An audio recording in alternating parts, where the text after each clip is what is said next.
Hi there, my name is Philip Idson. I want to welcome you to the Art of Procurement podcast, the podcast that helps you, a forward-thinking procurement professional, position yourself and your team to proactively take advantage of the revolution that's taking place in procurement today. By interviewing industry trailblazers and sharing insights from our own experiences, my team and I pull back the curtain and shine a light on the strategies, tactics, and tools that procurement teams are using to elevate their impact. Hi there, I'm Helen Mackenzie. I'm Head of Sales and Community here at Art of Procurement, and I'm in for Philip Idson this week on the podcast. Have no fear, Phil will be back with me next week, but he's kindly lent me his slot so I can share my favourite 2023 podcast highlights with you. I'm going to organise them like a billboard chart rundown, and I've enlisted our trusty Procurement 6 announcer to help me out. Here they are, my top 5 for 2023. 5. At number 5 is Stephane Morel and his category workbench. Many people use the break over the festive season to get some practical jobs done, and if you're lucky like me, you might have access to a workbench. It's somewhere where all the tools you need are in the one place, making the task at hand much easier. And the great news is, according to Stephane, we can have one for category management too. Let's take a listen to the section of the podcast where Stephane paints the picture for us of what a digitally enabled category management process, the workbench, might look like. At Novartis, we talk about, by the way, category workbench. And we do this category workbench by using a Catman tech solution. So in our case, it's Sirtuo. Yep. And for that, we've got a clear ambition. The first thing is to create a single place where the category manager can connect or can enter, and he or she will do her job much more efficiently. Then it's to generate a space where we can really collaborate with the business. And we can talk about the e-sourcing tools. The e-sourcing tools are not so business collaborative, and it works. But for Catman, I really think there is no choice. It will not work if it is only a procurement tool. And now if we enter more into the details, technically speaking, for me, great eCatman would mean first spend data automation. So we have been already working on that. Last week, we also went live with the connection Sirtuo Ariba sourcing. I think it's the first time a company does that. So just to give you an idea, is that when you create a strategic saving initiative in Sirtuo, it will automatically create the project in Ariba sourcing. Okay. So all that is linked now. Strategy is also linked now to our operations. Next year, hopefully, we can connect Sirtuo to Ariba contracting. This would be great. And what is also very important in all our cohorts, we have been using the integrated market intelligence. And in this field, honestly, we expect much more in terms of immediate and more predictive market analysis. What else? I've got a long list. We would love to receive more accurate supplier dossiers. We would love to be able to connect to our supplier performance scores, as I have mentioned before. Fantastic thing. Imagine all the important, the urgent changes, updates, or impacts on a market or suppliers could just pop up automatically. You receive on a daily basis whatsoever this pop-up, so you can see if for you it's important or not. And obviously, much better automatic recommendations of strategic options based on AI. And for me, when I'm talking about AI, machine learning, whatsoever, is that the whole tech platform will really leverage the collective knowledge of all the companies, all the category strategies they have in the tool. So we could benefit from all this knowledge now. That would be absolutely fantastic. And I've got a final wish, and this one is a big one. I would love to have the platform connected to our internal forecasting data. But honestly, Philippe, I think at Novartis, it's not a tech solution issue, but at Novartis, we are not yet there. We will have to wait quite a lot. But imagine you've got your category of, I don't know, car fleet. And I connect, and I've got my evolution of number of cars. No, I've got clinical studies, and I've got my number of clinical studies for the future, congress and events whatsoever. All that is connected. Yeah, This one could be really cool. And cool it certainly is. Check out episode 551 with Stephane, Navigating the Perfect Storm Using Category Management, using the link in the show notes. 4. A lot of people use the year end to think about setting priorities for the year ahead. Sometimes these priorities are things we easily stick to, and we can look back with a sense of achievement when they're done later in the year. But more likely things will change, and what was the priority isn't the one that's now risen to the top. So at number 4, to help you navigate surviving the challenge of changing times, is the podcast interview with Matt Reddington and Mew War from Procure Analytics. Let's listen to the start of the discussion where Phil asked Matt and Mew about the priorities for procurement and how this changes over time. So, and we were talking about this a little in the pre-conversation, but we're definitely in a cycle, right? So there's a pendulum that swings, and it tends to swing one way or the other. Coming out of COVID, or the heart of COVID, I should say, a lot of organizations really swung to decentralized decision making. I just need to get something in here. I really don't care what that supplier looks like.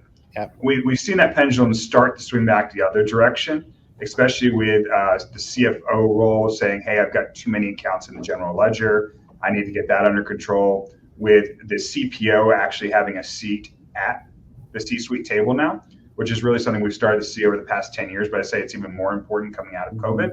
So we've really started to see that, I'll say central led taking more of a strong hold now versus the very much decentralized we saw over the period of COVID. But Mew, you got anything to add? Yeah, I would say that in terms of focus in removing, costs out of your business, essentially what it's driving is, reducing your budgets or cutting your costs in terms of procurement, and mostly in fragmented areas. So you will see that, maintenance, repair operations, indirect in general is very fragmented. There's a big portion of unplanned or non-repetitive purchases associated with it. So the natural need is to go find savings or reduce the set of suppliers, if you will, or try to find consolidation, standardization activities. So I would say that it is, the easiest response, I say, to cut costs, but it's how you approach it and the sustainability of it. And to Matt's point on, COVID days, supply chain reliability was obviously the primary focus. And as that's starting to get better and show improvements, and there is this disinflation, if you will, it's not necessarily deflation, but a reduction, of the rate of inflation, that everybody is looking to get that, the next level of savings and take advantage of that downward market. I love that metaphor of a pendulum because it's so useful to help us remember that what matters for procurement is always going to change. It's constantly in motion rather than static at one point. You can check out the full conversation with Matt and Mew, strengthening your corporate culture to survive challenging economic times, using the link to podcast episode 615 in the show notes. 3. At number 3, I've chosen the podcast featuring Vendr's Emily Campbell and Nick Pinkman, where they introduced us to the concept of shadow spend. Now, for those of you who don't know, shadow spend is those categories where it's easy for distributed buyers to act independently, like cloud software, for instance. Now, although this category is about IT, managing this spend involves working with people. Let's hear from Emily with her thoughts on how to create a partnership with IT to manage this spend. So I've sort of hit on involving people from the start. And I think that's really the important thing here is removing the iron curtain, being transparent about our policies, our processes, and also our decision making. There's been a growth of workflow tools. It's something we're working on at Vendr as well. That's one possible way of helping to give more transparency to the process. So that's where I'd start, making sure that people understanding the framework of what are the gates we have to pass through? How can you make a case early on? How can you help negotiate at the decision level? And basically, work with us, work with procurement to do this together. So that's, from the procurement end tools that we can use. Other things that I've seen companies start to explore is things like using our budget not so much as a like kingmaker, you can have a budget, you can't, but rather seeing the way that we budget our finances as an unlocking of innovation within the business, almost thinking like a venture capital group. What are we trying to do with this money, with this tool, with this infrastructure? How are we going to know if we were successful? And what is the scale that we need in order to get to that first milestone where we can say, was this the right investment? Should we be investing more? So that's another tactic that I see teams start to adopt. Again, looking at some of those more mature practices, but drawing from what's already happening inside of the business. We're used to the idea of thinking about planning ahead, OKRs, KPIs. How can we adopt that into our business infrastructure, our financial and IT management, and not, just leaving that for the product teams to think about that holistically. Engaging with people and planning ahead. Sounds like a great approach for us to take in 2024. Check out the full episode number 569, Stop Shadow Spend in its Tracks with Improved Data Visibility with Emily and Nick, using the link in the show notes. 2.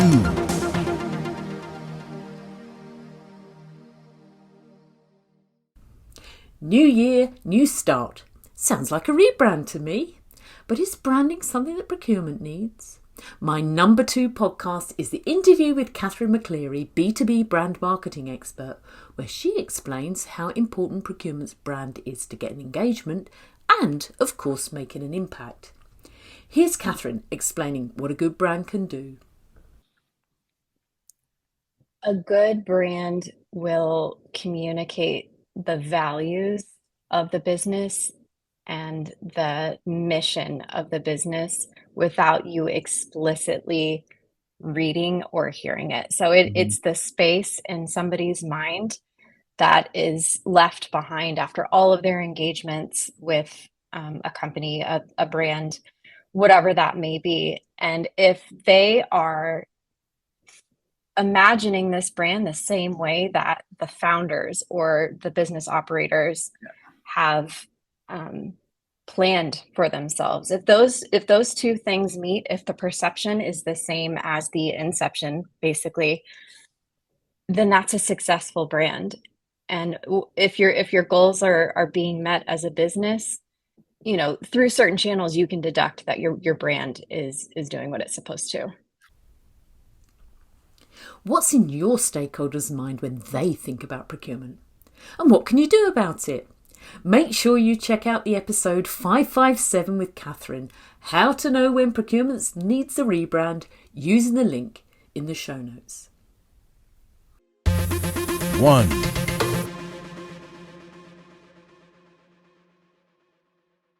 At number 1, and fitting with the festive season and the time of year where we look forward, is a powerful example of using procurement as a force for good. It's the podcast featuring Tim Nelson, CEO of the charities Hope for Justice and Slave Free Alliance. Helping to combat slavery in our supply chains is a fantastic example of what the power of procurement can do. So let's hear Tim's advice on where to start.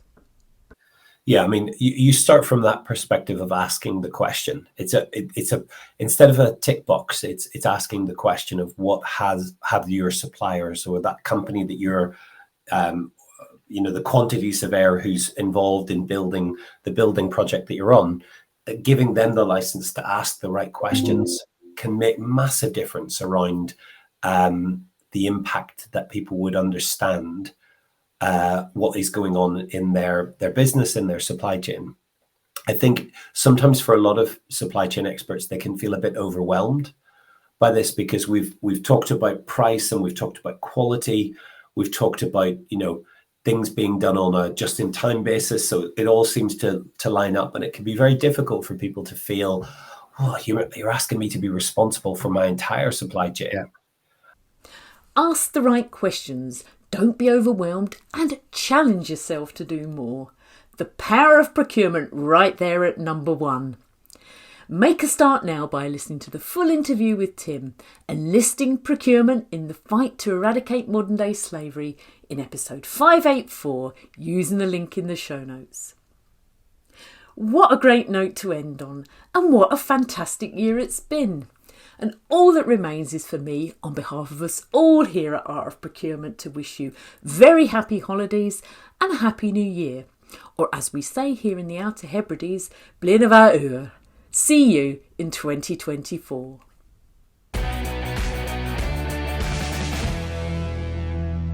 If this episode struck a chord with you, please do send it to somebody.